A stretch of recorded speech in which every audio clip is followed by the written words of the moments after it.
And now the news for Tuesday, August 16th, brought to you by Vaughn's Funeral Home, serving the families in and around Boerne since 1992. Without much imagination, it's pretty easy to see that the weather is playing a big part in the news of the past few days. When we signed off at sunset yesterday, it was 70 degrees, and it's been a very long time since that temperature was even called as our morning sign-on temperature. The rains yesterday alone measured generally between 2 and 3 inches in Boerne, but some areas actually pushed towards 5 inches. The National Weather Service advises of a flash flood watch through 7 p.m. Tuesday for our area in particular. Some ask what's the difference between a flash flood warning and a flash flood watch. In reality, we should take heed at either warning, but a flash flood watch means heavy rainfall may lead to flash flooding. Flash flooding is very dangerous, and one should plan ahead to ensure that you have multiple ways to receive warnings, such as radio, TV, NOAA weather radio, or smartphone apps, etc. Monitor later forecasts and be prepared to take action should flash flood warnings be issued.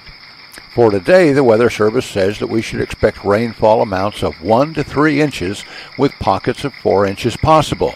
Please take heed and remember to turn around. Don't drown. The weather is having a positive effect on things that grow in and around Boerne. It is also affecting other factors in our lives. The road construction in and around town is being slowed in some cases, and in other cases, such as River Road, it's being halted for the time being. The crews were absent last evening as conditions prohibited the particular task at hand. As we continue with the rains, we will see more delays, so be mindful of the current status of the projects and respond accordingly. The local low-water crossings can change from safe to dangerous in a flash, so please be alert. If you cannot see the road surface, you cannot safely assume passage is safe. Another dangerous practice is to follow another vehicle through because they made it safely. You have no idea of the weight of that vehicle compared to your own, and you don't know where the engine air intake is on other vehicles. Some folks don't realize that the engine may be getting its air supply through a tubing placed just below and behind the front bumper.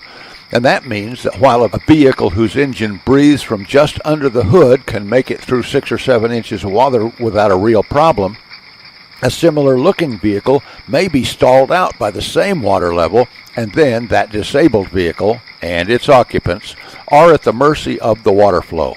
The areas in Boerne that are most easily rendered impassable are on Adler Road just west of Currington Elementary School and just east of Stone Creek Drive. Blanco Road, right near the post office, and East San Antonio Street, 1 block over, are quick to be covered as well.